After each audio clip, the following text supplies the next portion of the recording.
Hello guys, this is Riddhi. Our team participated in WIDS Datathon competition that was hosted on Kaggle. The challenge was to create a model that uses data from first 24 hours of ICU to predict patient survival, and we chose to leverage ML techniques for the prediction. We came up with a couple of research questions like the features that influence the survival of the patient the most. For this, we use different techniques like feature importance using recursive feature elimination and ANOVA feature selection. Secondly, how age affects patient survival, and is there a strong correlation between disease and number of fatalities?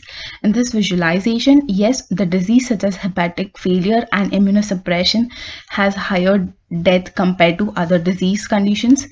We performed visualization to understand whose data we actually have, and we tried to drill down along demographic lines like ethnicity and age. We see that most of the individuals in our dataset are Caucasians, followed by African Americans. We built TreeMap to see what kind of cases are usually seen in ICUs, and it turns out that most of the cases are cardiovascular heart attacks. Our dataset was highly dimensional with 186 variables with a lot of missing values, skewness, and imbalanced data. We tried to implement different computation approaches and feature engineering to address these issues, and we tried cloud to optimize computational time and resampling techniques to handle the imbalanced data. This is what we tried. We tried different techniques for each of the modeling, feature selection, and imputation approaches you see here. We also did multiple submissions on Kaggle. The yellow dots represent them, and the top score was 0.9, and the Kaggle top score was 0.91. The baseline model we created got an accuracy score of 0.878 in the Kaggle leaderboard.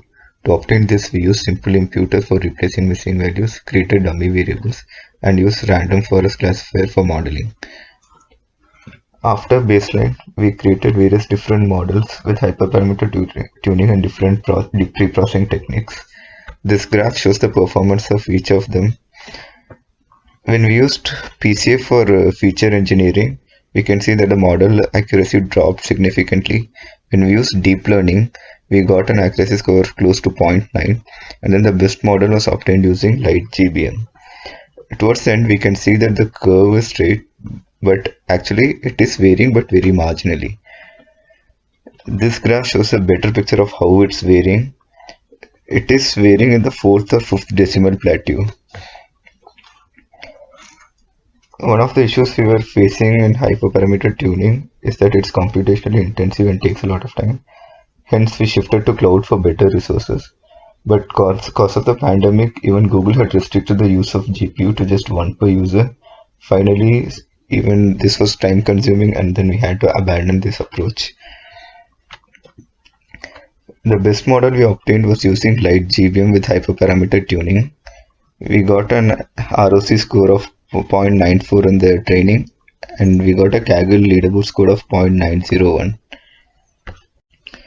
To obtain this result, we initially dropped highly missing variables and then removed correlated features, imputed the data using random forest, and then normalized using power transformer, and finally fitted in this model.